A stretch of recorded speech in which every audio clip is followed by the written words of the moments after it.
Namaskaram everyone. How are you all doing? It's been very long time I made my video. Yes, sorry, I got caught up in a lot of other areas and could not manage to make videos. Sorry about it. So today we will talk about practices at Isha again. So let's talk about why we shall do only Isha yoga practices.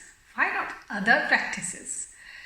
Why we shall not do Astanga practices, which is really powerful and give a lot of strength into the body. You are stretching it quite powerful way. Why not yin yoga practices where you are resting and relaxing in one pose? Why you are not doing acro yoga where you are flying into the air and holding one pose? Why you are not doing any other sort of yoga into the world?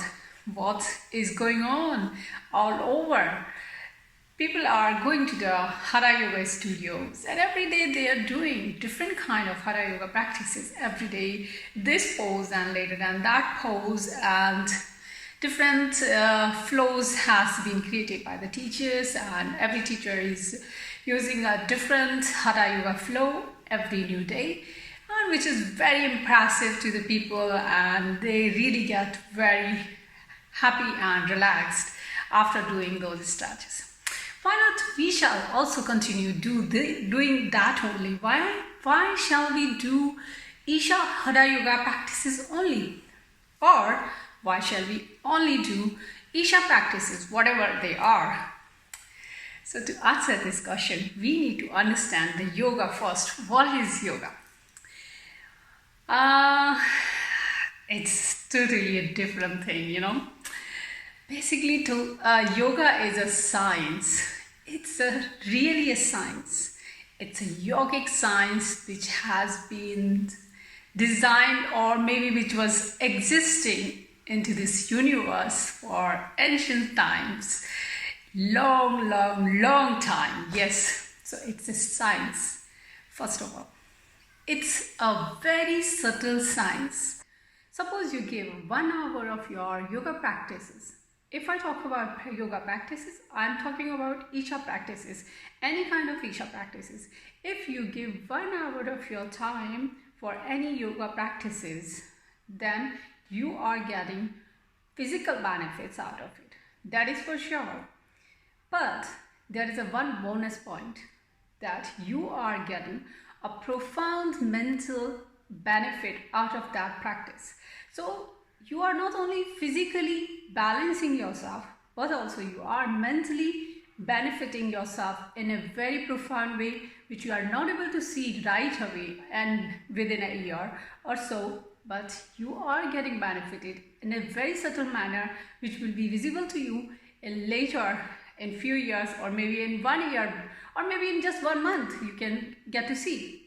It depends on the person to person what kind of energy he is carrying. So this is what all about the practices. But if I say yoga is a subtle practice and it has a profound benefit onto our body, then we need to also do this practice in a very subtle way, in a really very subtle and conscious manner. Okay, suppose you go to the yoga studios and you do the yoga flow or any Hatha yoga flow or Astanga practices, yin practices, or whatever practices you are following. You go to your studio, the teachers guide you what you need to do next, and you do that. You feel wonderful for that hour and you feel yourself relaxed and released and so wonderful. Yes, definitely, if you are stretching your body, you are releasing lots, because you are accumulating a lot already during the day. When you meet to the people, you go to the offices, or you do whatever you do, right? You are accumulating a lot.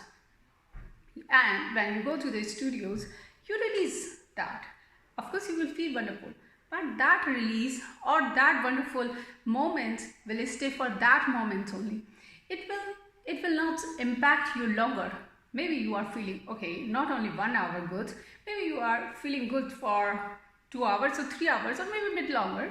We are not talking about that physical or released benefit through the yoga practices. We are talking about the practices which changes you, which bring a big change in you.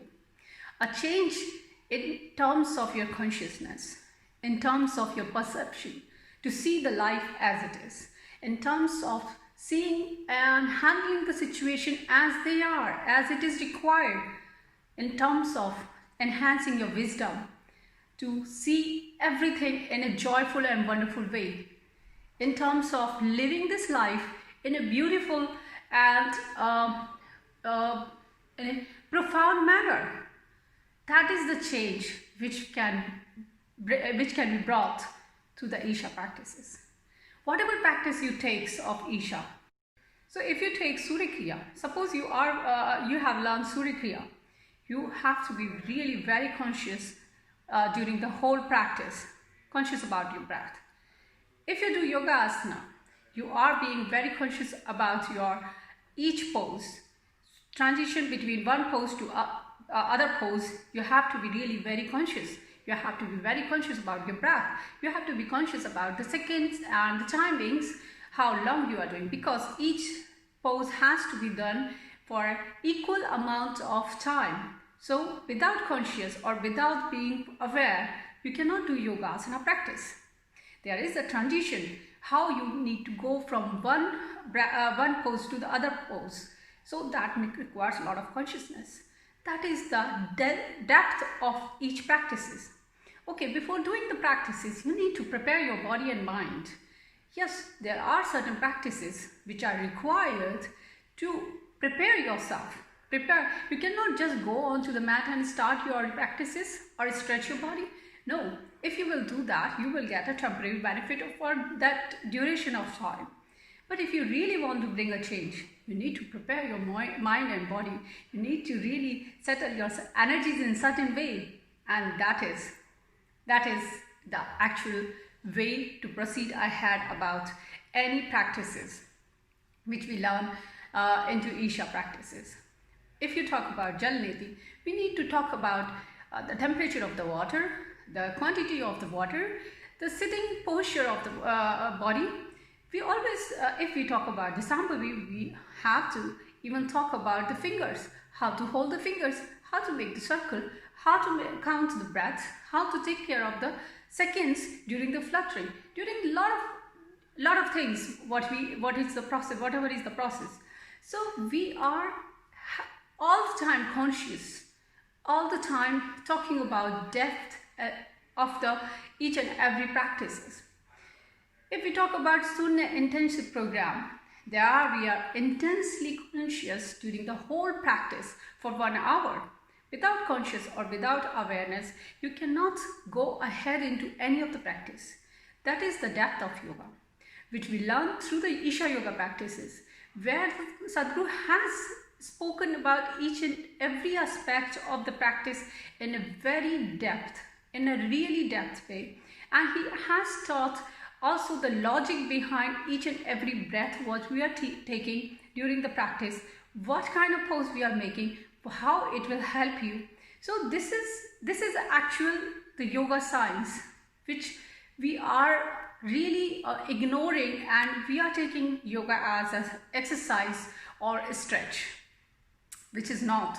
And that's why we are still at the same place where we were.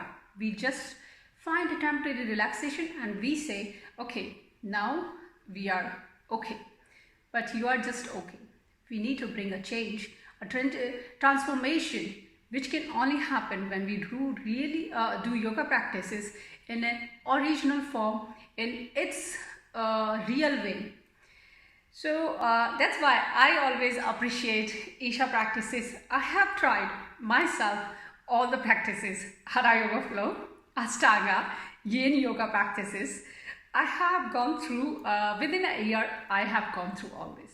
And what I found, I have told you my experience that it's just a temporary release of the moment, and it's not a change, it's just a release. What we accumulate, we release that for the moment, but we need a change. We need a change, yes, First, we need to change ourselves, then the change will happen into this world in a profound manner. So let's change and transform our life in a big way so that we live the life in a beautiful and wonderful way, in a joyful way. Every moment is a wonderful and joyful moment. So let's be like the Isha volunteers, enjoying the life each and every moment. And continue to do Isha practices, whatever you do. Please do that. There are lots of practices. Irrespective of your time availability, you can do all the practices. So keep going on. Namaskaram.